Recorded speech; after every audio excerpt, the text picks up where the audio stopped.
Having a good Steam page is crucial to your success, so why oh why are so many so bad? Today we'll be having a look at Steam pages, looking at what the crucial factors are for success, and talking about what you need to do to set yours up.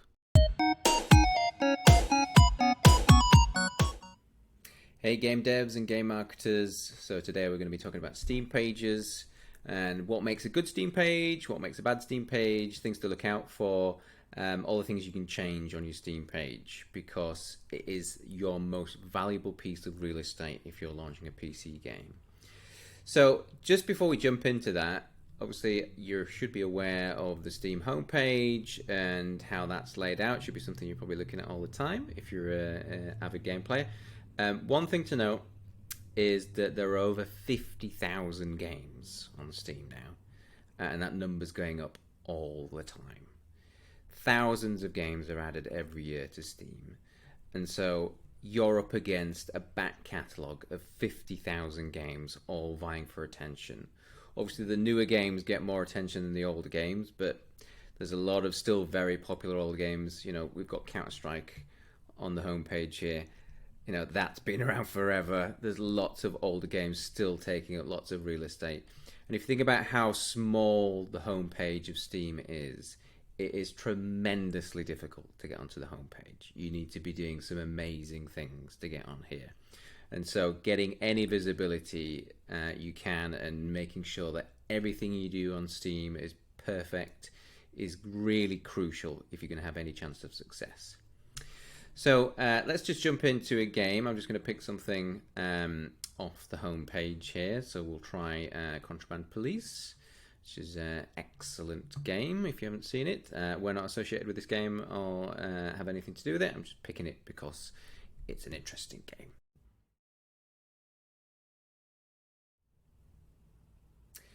So the first two things we're going to look at are the capsule image, which is this smaller image at the top of your page, and the short copy, which is this section of copy here.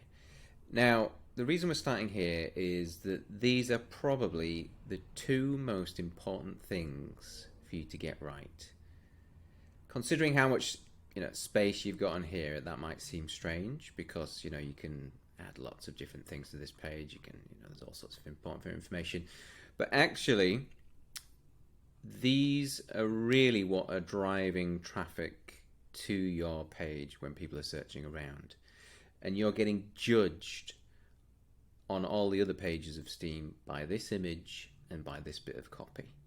So what do I mean by that? If we just pop backwards and look at the Playway main page, you can see their games are laid out here. And again, what's coming through? Capsule image, short description. Now on this page they've managed to get a few of the bits through. But on category pages, again, you'll just have this image. You may have some text depending on how much space you've got on that particular page. You may not. But that's what people are seeing most of the time when they're not on your game page. So it's vital that this image and this bit of text really does a good job of selling your game. It's a bit like YouTube. You're choosing videos based on thumbnails, maybe a very short description. The same on every other kind of, and so Steam definitely is kind of becoming a bit of a social platform. It's a community platform, and because there's, as I said, 50,000 games on here, players are looking at lots of different things all the time, and their eyes are getting drawn to certain images and maybe a bit of text.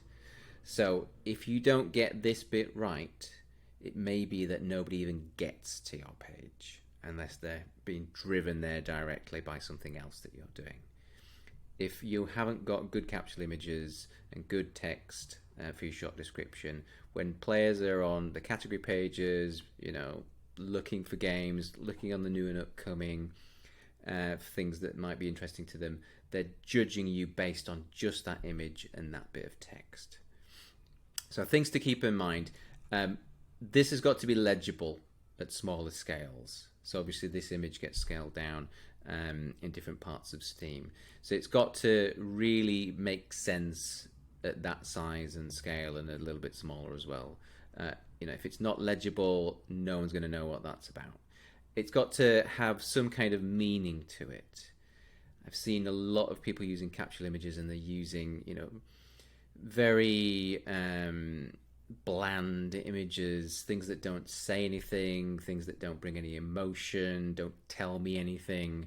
And if, again, I'm judging you on a 1 second glance at an image as to whether I might be interested in that. And if there's nothing in that image that really grabs me, I'm moving on to the next thing. Same goes for that bit of text. If there's nothing in that bit of text that tells me instantly what this thing is about, gives me some kind of indication of what type of game it is, I'm not going to click on it. I'm not going to go through. There's some other elements on there, like pricing and reviews and tags, and we'll talk about those in a second. But really, you need to really nail that image and that bit of copy. So spending extra time around that area is going to prove some big dividends for you further down the line. Other things to think about is just colorization, text on there, things that are going to make things easier to understand for players. Like, say, you've got seconds to try and get across what you want to get across. And I really suggest that you start to think about in terms of how YouTube influencers do this. If you look at kind of how they're using their thumbnails there to try and grab attention, you need to be thinking in the same terms, because putting something generic up there, putting something up there that doesn't really mean anything, is just going to get passed by. No one's going to spend the time. There's 50,000 other games to look at. So I need to have a really good reason to look at yours. So that's why you need to get that right.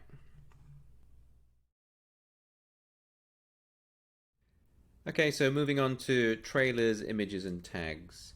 So making sure you've got a great trailer on your page is going to be crucial as well. So that can be a big undertaking for indie devs and smaller studios.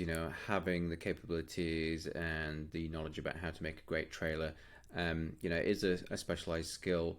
I do suggest you spend as much time on that as well as you can. You're going to need that for all of your marketing. Video is the format that people really want to be able to judge your game. And again, this is another piece of real estate that gets pulled through onto other pages. So presuming that your capsule image has done a good job of drawing my eye, I may now come over to it, probably hover on it, and that will make your video appear, getting pulled off your page. And that will be the first video in your page. So make sure that you've got a video as the first thing on your page there. Also make sure that that video is very to the point, gets to action very quickly, tells a good story, gives the players a really good quick understanding of what it is they're likely to see if they then decide to go further and click on that and come through to watch the full thing. Really, really important to get that right. We will do other in-depth videos about what makes a good trailer, what makes a bad trailer. For now, it's really just important that you have a trailer on there as soon as you can. Create anything you can, even if it's using work in progress things. Just make sure you've got some moving imagery on there. Likewise for the other imagery, make sure you've got as much as you can on there, but don't spam images, by which I mean having lots of the same types of images. Again, what you're looking for is a great variety of images. Lots of different styles of images in there that show the different parts of the game. If you're just showing the same thing, it's from slightly different angles, that's not telling me anything as a player. I'm just presuming that's the only thing there is to do in your game. So make sure you've got different parts of the game visible. Could even be menus, it could be, different, it could be cinematics, it could be lots of other things. Just as long as there's variety in there, and we're seeing, different elements of the game that will be interesting to us. Now, the other thing that people stress about sometimes is the tags and what to put there. So the thing I would point about tags is you need to make sure they're relevant to your game, and really, again, let players understand very quickly what your game is. Now, some indies and studios, they struggle with this because they don't believe sometimes that their game fits directly into a category, or their game's a little bit different, something like that. I do suggest you do push yourself into a category, but make sure it's a niche enough category that it makes sense for players, because players like to understand what type of game it is very quickly, because they do have preferences. Um, Avoid, though, really generic categories. Also, please, just avoid the word indie. I've seen a lot of pages where the first tag is indie. It doesn't mean anything to players. It's just a nothing kind of tag. If I click on that, there's a million games listed under indie. I'm not getting to anything quickly by choosing indie. There's very few people choosing indie to make a decision about the types of games they're looking for. They are looking for horror games, or they are looking for first-person shooters, or they're looking for crime games, or they're looking for Metroidvania games. These are the categories that they're choosing. Think about how you choose your games. You're generally not choosing indie. It just doesn't mean anything for players. It might mean something to you to kind of position yourself as an indie studio, and you want to be proud of that. If you're a small studio trying to get a game out there, but from a player choice point of view, it doesn't really mean anything. So make sure your tags are really on point for your game, because again, you're going to get sorted by Steam into different category pages, and you want to make sure you're visible in the categories that count for your game.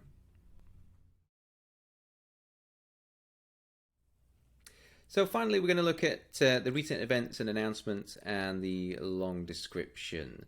So recent events and announcements, that's this section here. That's news updates, that's updates you've made to the game. Basically any kind of extra bit of information about an update or something that's happening with the game or the community that you can post into this section. And it does have its own section elsewhere on Steam as well. Really important that you're doing this as well. The more updates you've got on here, the more that this is going to feel like an active community, something that a developer is working on. If there's no events or announcements in here, it's going to feel like a dead game. It's going to feel like a bit of abandonware, something that's just been thrown out there. So having lots of announcements on here about all the great things that you guys are doing for your game, the updates, the community pieces of work, you want to get those on there. Again, players are going to respond to that, going to see that. Hopefully the community building up are also going to get involved in that and start commenting on things and build out your community that way. So really valuable to be in there doing things. Also really important to get those images right. Again, I know it can feel like a bit of a hassle having to come up with lots of different images all the time, but again, this is how people are using the site. They're visually taking these cues from what you're putting out there and getting drawn into it. So, try and put the effort in on that. Just another couple of things while we're moving on. Obviously, you can add reviews in here. Definitely do that if you've got them. If you have multiple games, this is an opportunity to cross-sell. Steam will do you no favors on that. So make sure if that's if you've got a catalog of games, make sure you're doing that as well. Now to the long description. Now again, many games out there, very bad job done on this section, throwing a bit of copy up there and leaving it at that. It's really not good enough. You really need to be crafting this section. You're allowed to add in imagery to this section, animated GIFs, quality graphics in here. You can add section dividers in. Basically, as long as it's an image, you can add it in here. So use this space, become creative in this space. This is a great area for you to kind of get into further detail about what makes the game great, what are the key things about it that you want players to understand. Get that across, because this is your last chance. They've scrolled down this far. They're still maybe considering. Now you can go into more detail. But again, don't overwhelm them with just a wall of text. Nobody's going to read that. They're really not going to go through a massive list of bullet points. People are visual. Add in the visual elements. So I'm happy to say that in this case, Contraband Police doing a good job of their section here. So Nice header in there, again reiterating that vibe, that feel of what the game is about. And then they've got some key gameplay elements drawn in here. So we've got, what am I going to be doing? I'm going to be checking papers. I'm going to be looking for hidden items. I'm actually going to get some combat as well. Wasn't sure that would be the case based on, some of the stuff I'd seen above. If I just scroll down, I'm going to be setting up checkpoints, overtaking trucks. Some really good action points here. Again, just doesn't come across with text. You're not going to get across the same feel by saying, writing out these bullet points. You have to be kind of more visual than that. So make sure you put in the effort into this section. It is the last chance to try and get as much information across as possible. Try and be creative. Add some flair in here. Feel that you can add your own personality into this section as well. The personality of the game, to make sure that perhaps if it's a horror game, you've got some horror themes coming out. Some slashers, there's other things coming across. Or in this case, you getting the vibe of what it's like to be, a police officer in the 1980s in a Soviet bloc country. So try and get the vibe across. Make sure you're doing a good job in that area.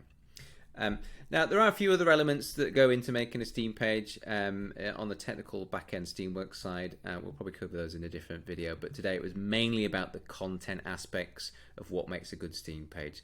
So spend the time here. It's valuable. It will give you wish lists. It will give you conversion into sales. It will give you players. So I do suggest that you follow all that advice and try and do a good job.